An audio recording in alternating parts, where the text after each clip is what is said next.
¿Qué hace una enfermera abortista? Pues lo voy a resumir mucho, es muy sencillo, tiene un protocolo, muchos de los que estáis aquí seréis futuros profesionales sanitarios, con un protocolo.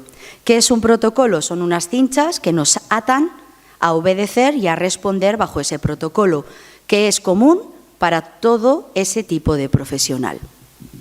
Desde ese protocolo, una enfermera abortista tiene que facilitar el trabajo del ginecólogo cuando entra en el quirófano.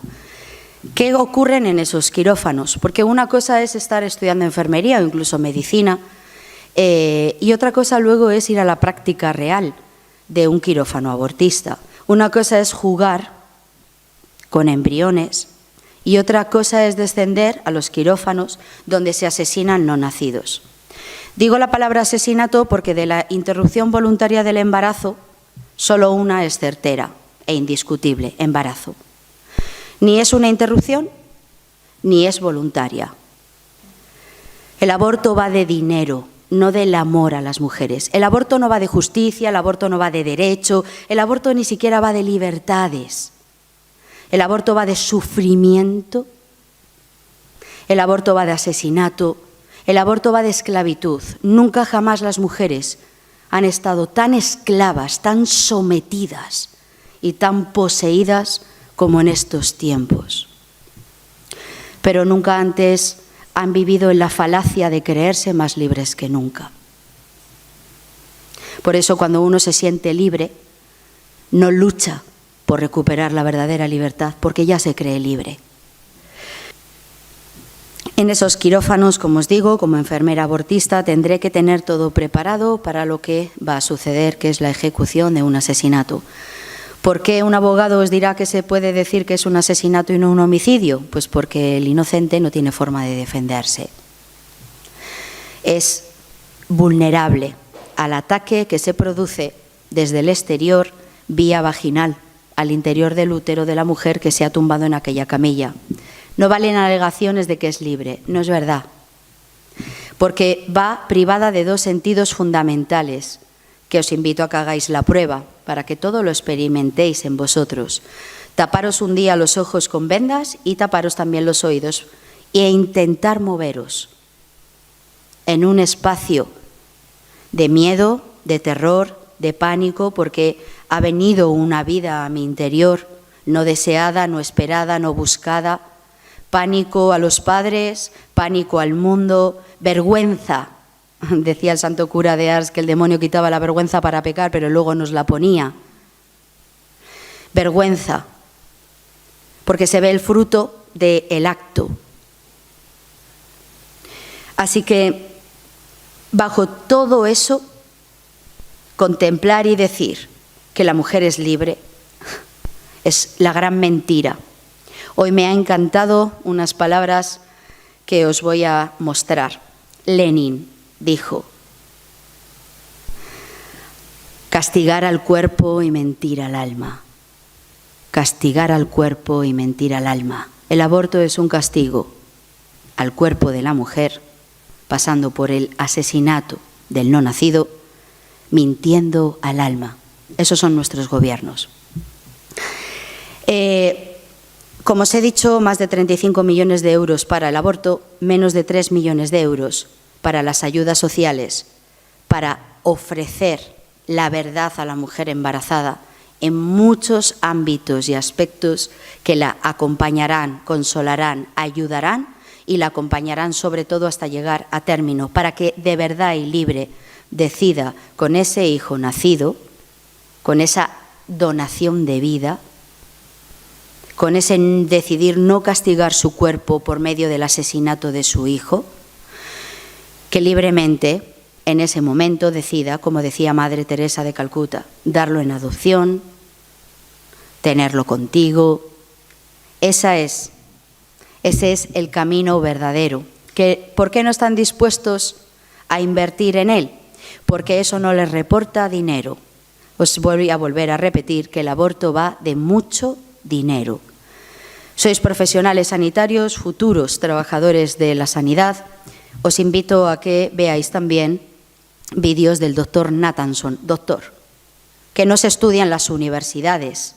¿Por qué? porque está llamado el rey del aborto y no se estudia en las universidades que se estudia la práctica abortiva? ¿Cómo es posible?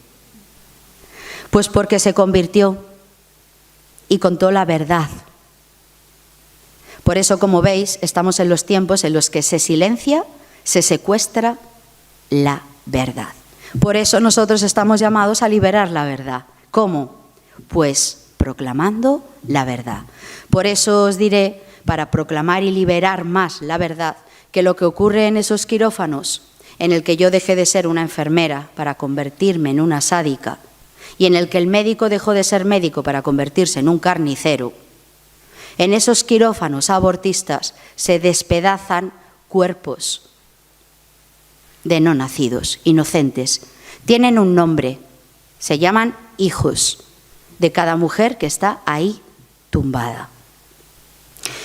¿Qué hace una enfermera abortista? Pues además de preparar todo el instrumental quirúrgico, que me basaré para prepararlo en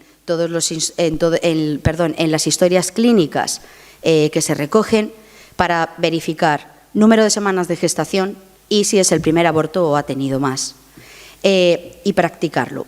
Se descuartiza vivo al bebé en el interior del útero y lo sé, como os he dicho, van sin dos sentidos, la vista y el oído, porque se les oculta la pantalla del ecógrafo, que solo cuando está tumbada en la camilla y entonces ya no puede ver, se le dará vuelta al ecógrafo para que tanto el médico como yo, sobre todo, estaremos viendo constantemente al bebé moviéndose en el útero y se registrará, por supuesto, la frecuencia cardíaca del bebé, cuando ya hay latido en el desarrollo del corazón.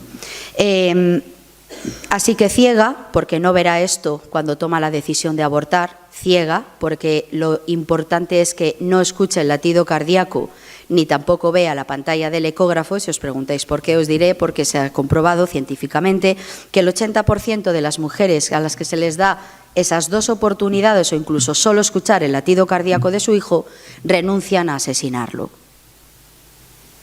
El 80% es mucho dinero, ¿eh? ¿Por qué entonces, cegadas y sordas, nos atrevemos a decir que toman una decisión libre? Condicionadas, vulnerables, acaban en esas camillas. Bueno, ese fue mi trabajo, no voy a profundizar más en esto porque quiero pasar a un poco más adelante.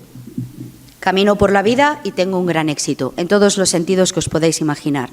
Sobre todo en el mío. Yo quería ser una extraordinaria. La verdad es que nunca he escogido el camino mediocre. Ni para lo malo ni para lo bueno. Nunca he escogido la tibieza, nunca he escogido la mediocridad. No soporto lo mediocre, porque estamos llamados a ser extraordinarios. Me lo enseñó una compañera que me iba enseñando, me acuerdo, a limpiar enfermos terminales de cáncer jóvenes. Y recuerdo que lo primero que me dijo cuando me miró a la cara fue: ¿tú quieres ser una más o extraordinaria? Y mi respuesta fue: extraordinaria. A partir de esa respuesta encaminaré toda mi vida. Así que buscaba en todo lo extraordinario. En mi profesión lo lograré siendo fisioterapeuta. Es más, cuando en el 2017 llevaba ya aproximadamente 16 años, porque cuando vengo de Nepal volveré a abrir la consulta que completaré con unos 18 años como profesional de la fisioterapia. Por mis manos pasarán las familias de más reputación, no solamente de todo el País Vasco. Seré también la fisioterapeuta de la selección vasca de atletismo. Las tres comunidades, Vitoria, Guipúzcoa y Álava, pasarán por mis manos en los campeonatos de España e internacionales. Futbolistas de élite, entrenadores de primera división, todos pasaban por las manos de esa fisioterapeuta que tenía un don especial y que ejercía su trabajo a la perfección. Ahí busqué el sentido de mi vida y fracasé, por supuesto. Había otra parte, otra parcela de mí en el que buscaba el sentido de mi vida, mi realización. Estaba casada con un noviazgo horrible, terrible, sexual hasta las cejas, que es como nos dicen que hay que vivir. Se me olvidó conocer primero el alma de la otra persona para ver si era esa la persona. Así que cuando solo se da a conocer el cuerpo por medio de la sexualidad, cuando quieres empezar a conocer el alma es demasiado tarde porque te has quedado absolutamente enganchada en esa persona. Puede ser el peor, el atroz, un maltratador, un psicópata, un narcisista, puede ser cualquier cosa y hasta incluso con mucha suerte puede ser un San José. Pero nosotros no deberíamos dejar eso al azar. El sexo hace que todo eso parezca que se deja al azar, pero no es verdad, el sexo encadena. Y cuando queremos liberarnos nos vemos incapacitados a hacerlo. Por eso acabamos tomando decisiones que no entendemos ni siquiera nosotros desde dónde las tomamos. Además cargamos una herida, la terrible herida, la de estos tiempos. Todos la tenemos. Por otro lado, es maravilloso compartir esa herida, ¿verdad? Es la de el desamor. No sentirnos amados, porque hay algo en nosotros que nos dice que hay un amor verdadero y lo empezamos a buscar desesperadamente. Eso hice yo. Así que me fui a comprar el amor, porque me habían enseñado que el amor te lo tienes que ganar, te lo tienes que merecer. Y yo me había creído esa historia y empecé. Por eso intentaba comprar el amor a través del trabajo. Siendo la mejor profesional, me tendrían que querer. Buscaba el amor en mis amigos, siendo la perfecta fiestera y juerguera, porque si hacía eso, me tenían que querer. Busqué el amor de mis esposos intentando ser la mujer perfecta, porque así me tendría que querer y no me abandonaría. Busqué el amor por todas partes, todo charcos de inmundicia, que cuando ya salen por aquí te vuelven a tumbar y te llevan a la soledad, al vacío y a la desesperación. Porque hay un motor en ti que sabe que existe el amor verdadero, pero no lo estás encontrando. Entonces, ¿dónde está? Todas las personas fallan, nosotros fallamos. Todos en algún momento en el viaje de la vida, pues se bajarán, se irán, nos abandonarán.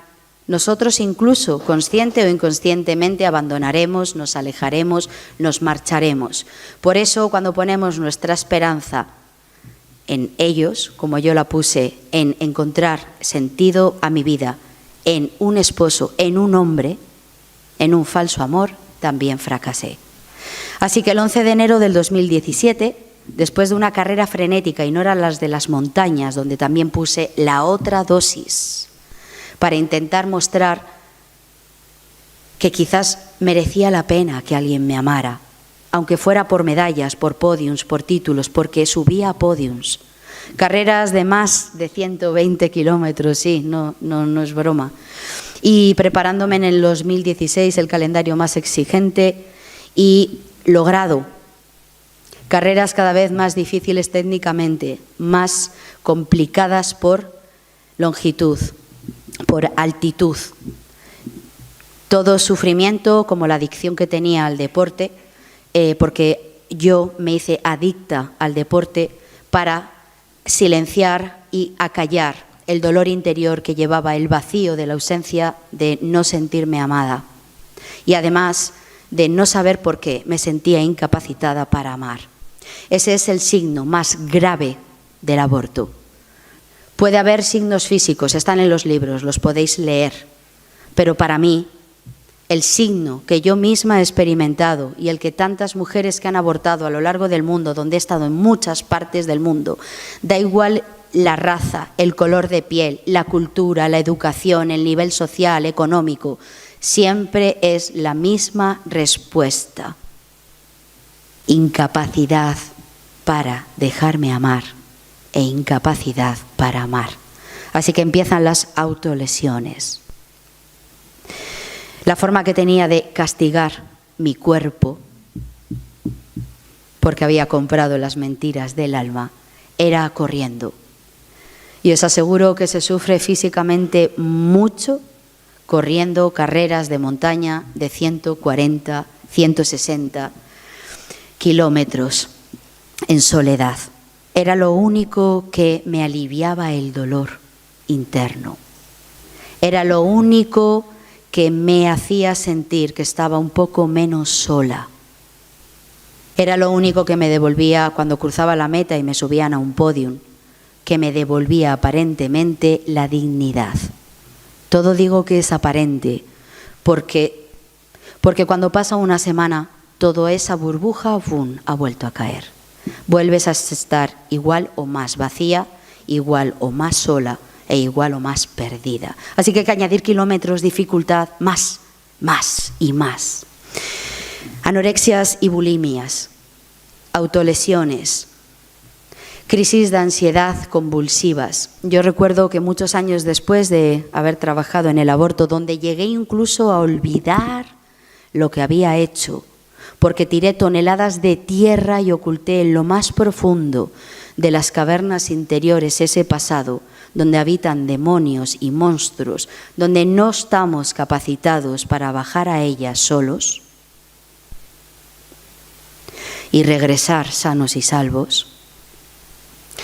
Tiré tierra y cerré con llave, y tiré la llave al mar para que nadie se atreviera, ni yo misma, a abrir eso. Ahí estaban todos los monstruos ocultos. Todos ocultamos monstruos en cavernas. Y seguimos sobreviviendo. Una habitación entera como un vestidor, de las mejores marcas, bolsos, ropa, joyería, perfumería, todo estaba ahí. Y de pronto yo me caí. Así que la supermujer, la fuerte, la que es supervaliente, la que hacía todas esas cosas, la de la vida perfecta, se desplomó. Porque todo estaba sustentado sobre barro. Porque cuando el sufrimiento no tiene sentido y nos somete, nos quebranta, nos clava en la tierra,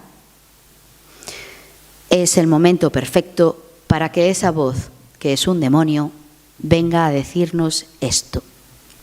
A mí me dijo estas 3 cosas. Nadie te quiere. Por eso estás sola. Eres mala. Y me lo creí. Ese día me lo creí. Bueno, fue sencillo preguntar qué tenía que hacer. Y me dijo, fácil, quítate la vida. Ahí hallarás descanso. Ahí pasará todo. Es un momento solo. Después hallarás paz. Y le creí. 3 heridas. Tenemos miedo a la soledad y ahora nos sentimos más solos que nunca porque no hay hogar. Nadie te quiere porque en esa soledad creemos que tenemos que comprar el amor para que nos quieran los que se supone nos deberían de querer sin ningún tipo de moneda a cambio. Cuando fui a coger las llaves de mi coche para quitarme la vida, y lo iba a hacer, os lo aseguro, no había ninguna duda, obra Dios. Es un portento lo que hace, por eso hoy puedo estar aquí sentada. Os voy a decir que esa noche me despedí de mis perros, tenía 2 perros, vagabundos de la calle, recogía a todos los perros de la calle, porque yo les decía, yo no os voy a abandonar. Fijaros, les decía, yo no os voy a abandonar hasta que no seáis viejitos. Y ya viejitos moriréis en la paz de mis brazos. Yo no os voy a abandonar. Todo lo que habéis sufrido, abandonados o apaleados, maltratados, yo no os voy a abandonar. Cuando uno de esos perros que había entrado hacía muy poco en mi casa y había entrado en el puente de la Inmaculada Concepción, ¿cómo sabía la Virgen que ese perro era necesario en mi vida? Era un desastre, un pastor vasco. Tenía un setter muy mayor, negro, precioso, enorme, cariñoso. Este pastor vasco no me hacía ni puñetero caso. Yo digo, como un buen vasco, ¿no? Así que nunca saltaba cuando llegábamos a casa. Pocas veces te hacía caso, te lamía. Era un desobediente. Ese fue el perro que Dios para reírse utilizó. Y para reírnos hoy también, claro que sí. Ese perro es el que saltó a mis piernas esa noche cuando me fui a poner en pie con las llaves de mi coche de la mano. Pesó toneladas. Toneladas, digo toneladas. Yo en ese momento pesaba unos 40 kilos como mucho, y porque uno de mis intentos de matarme era dejando de comer, ¿no? Así que recuerdo, por ejemplo, que una amiga de las dos que quedaron me dijo, un día le dije solo a ella, ¿por qué no puedo comerme manzanas? Fijaros. Y ella me dijo, porque la manzana es una fruta que para comerla hay que abrir la boca y morder fuerte. Eso es tener deseos de vivir, y tú te quieres morir, así que tú comes papillas, me dijo. Me alimentaba en todo el día, mientras mantenía mi trabajo y mis ejercicios físicos, con un bol de leche con avena. Me quería morir. Así que, como os digo, con 40 kilos me pongo a pelear con aquel perro, porque está la opresión de ese espíritu inmundo que no se ven con los ojos, pero está, que te está diciendo, quítate la vida ya, ahora. Es ahora, es ahora. Culminación perfecta para el mal. El último sacrificio que yo entregaría al mal sería robándole efectivamente la soberanía a Dios de un cuerpo que no me pertenece en absoluto para asesinarlo y entregárselo al mal. No podía mover a aquel perro porque era como si se me hubiera caído el techo de esta sala encima. Me quedé paralizada de cintura para abajo. Pero lo más increíble era que cuando yo intentaba acceder a aquel perro que le hubiera sacado los ojos, arrancado las orejas, os lo aseguro, yo no podía acceder al perro. No lo toqué ni medio milímetro, como si algo exterior lo protegiera y no permitiera que yo le hiciera daño. Así que 2 horas o 3 o no sé, porque no tengo concepto del tiempo que paso peleando con aquel perro, me acabo quedando dormida.